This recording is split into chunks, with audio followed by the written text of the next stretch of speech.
दिमाग एक हैरत अंगेज़ मशीन, इसका रखें ख़ास ख्याल।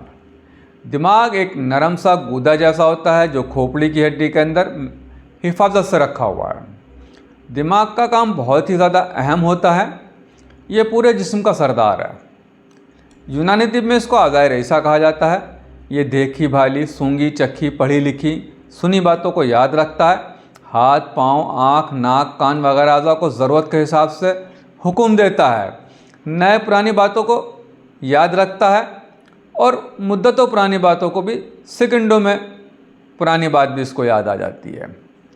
दुख, दर्द, रंज, गम, ठंड, गरम, खटास, मिठास, अच्छी बुरी सूरत, खुशबू और बदबू, भूख का एहसास, ये सब दिमाग के अंदर ही होता है। दिमाग जिस्म के लिए बिजली की तारें जैसी निकलती हैं दिमाग से, जो दिमाग से चलकर रीढ़ की हड्डी में आती हैं और फिर जिस्म के हर हिस्से में जाल की तरह फैल जाती हैं। इनको आसाब यानी नर्व्स कहते हैं। इनको जो भी एहसास होता है ये फ़ौरन दिमाग को ख़बर कर देते हैं।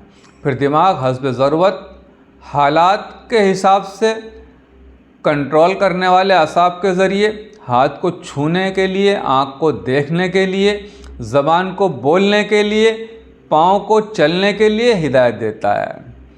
इस पूरे सिस्टम को अज़्बी निज़ाम यानी नर्वस सिस्टम कहा जाता है। दिमाग का अगला हिस्सा सोचने, समझने और महसूस करने का होता है और पिछले हिस्से में ऑर्गन्स को कंट्रोल करता है।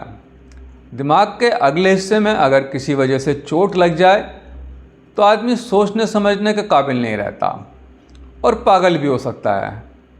और अगर पिछले हिस्से में चोट आ जाए तो आज़ा से कंट्रोल ख़त्म हो जाता है। ऐसे में अगर जिस हिस्से के भी आज़ा का कंट्रोल ख़त्म होगा वो हिस्सा बेकार हो जाता है।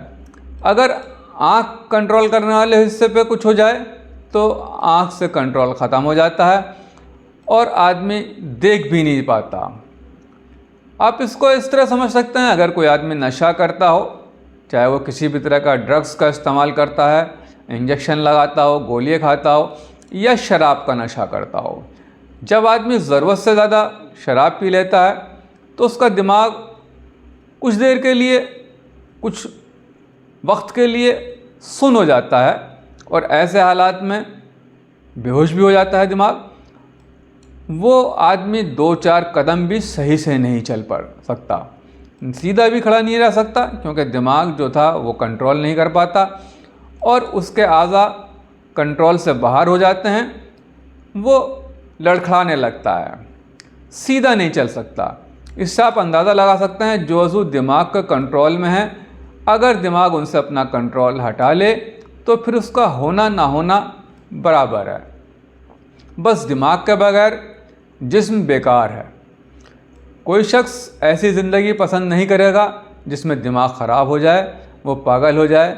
अगर ऐसे हालात होते हैं तो वो लोगों को मार भी सकता है, ख़ुद अपने आप को भी नुकसान पहुंचा सकता है, अपनी जान भी दे सकता है। दिमाग का सही होना ये तभी डिपेंड करता है जब आप उसका ख्याल रखें। आजकल जो माहौल चल रहा है उससे दिमाग को बहुत ज़्यादा नुकसान पहुंच रहा है। नशे की चीज़ें, तंबाकू और मोबाइल फ़ोन का लगातार इस्तेमाल, लैपटॉप पे बहुत ज़्यादा देर तक बैठना और देखना, ये सारी चीज़ें दिमाग को नुकसान पहुंचाती हैं। दिमाग के लिए जो फ़ायदेमंद चीज़ें हैं उसमें सुबह उठकर जल्दी टहलना ताकि ऑक्सीजन मिले। दिमाग के लिए ऑक्सीजन बहुत ज़्यादा ज़रूरी होती है। अगर ऑक्सीजन पूरी मकदार में नहीं मिलती तो बहुत बड़ा नुकसान होता है दिमाग को। रात को मुनासिब नींद लेना और वक्त से सो जाना और सुबह जल्दी उठना, ये बहुत ही ज़्यादा फ़ायदेमंद होता है दिमाग के लिए। मछली का इस्तेमाल दिमाग के लिए बहुत ज़्यादा मुफीद होता है। वहीं आंवला, सेब का मुरब्बे का इस्तेमाल बहुत ज़्यादा मुफीद होता है। ब्रह्मी बूटी का इस्तेमाल बहुत ज़्यादा फ़ायदेमंद होता है। अखरोट का इस्तेमाल दिमाग के लिए बहुत ज़्यादा फ़ायदेमंद है। अगर कुछ चीज़ें आप छोड़ दें इससे भी दिमाग को बहुत ज़्यादा फ़ायदा होता है, जिसमें शराब, तंबाकू, नमक का ज़्यादा इस्तेमाल, मोबाइल का ज़्यादा इस्तेमाल, बहुत ज़्यादा जागना और ज़रा सी बातों के लिए हम आजकल कैलकुलेटर इस्तेमाल करने लगते हैं, ज़रा सा भी जोड़ घटा नहीं कर पाते हैं। इन चीज़ों को छोड़ें और जोड़ने की आदत डालें।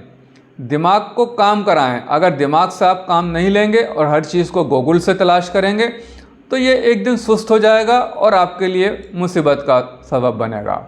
अगर आप जिन कमरों में रहते हैं वहाँ ताज़ी हवा नहीं पहुँच पाती तो इस बात का ध्यान रखें कि आपको ऑक्सीजन ज़रूर मिलनी चाहिए।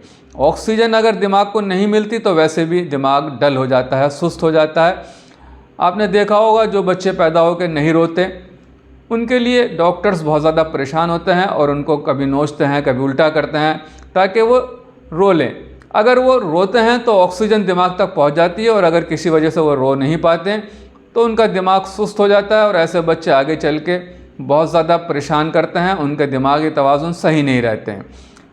दिमाग को सही रखने के लिए पजल्स हल करें, कुछ नया सीखने की आदत डालें, कुछ ना कुछ करें, किताबें पढ़ें, सुबह टहलें, वर्जिश करें। दिमाग के लिए हल्की फुल्की मालिश भी इसके लिए फ़ायदेमंद हो सकती है।